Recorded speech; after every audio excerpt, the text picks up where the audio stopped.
ఇక్కడ నేను 1 KG mutton కీమాను తీసుకొని కర్రీ చేసి చూపిస్తున్నానండి.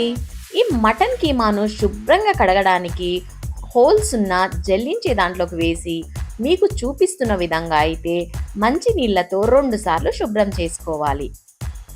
చివరగా కొద్దిగా సాల్ట్ వేసి వాటర్తో కడిగేస్తే నీచు వాసన అనేది లేకుండా ఉంటుంది.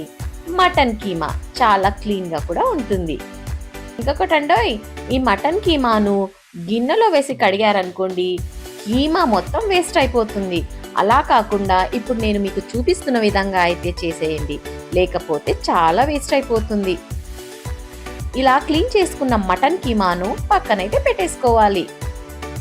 ఇప్పుడు స్టవ్ ఆన్ చేసి కుక్కర్ గిన్నె పెట్టి అందులోకి 2 స్పూన్ల వేరుశెనగ నూనెను వేసుకోవాలి.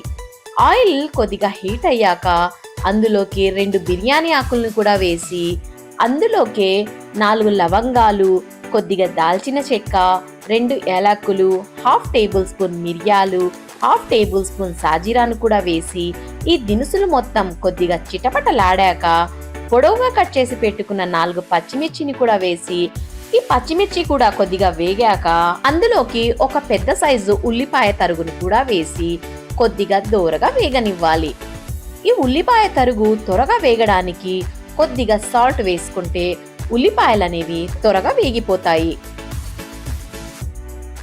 కొంచెం ఇలా ఉల్లిపాయ తరుగు కలర్ మారాక అందులోకి ఫ్రెష్గా చేసి పెట్టుకున్న 1.5 స్పూన్ అల్లం వెల్లుల్లి పేస్ట్ కూడా వేసి పచ్చి వాసన పోయే వరకు బాగా వేగనివ్వాలి.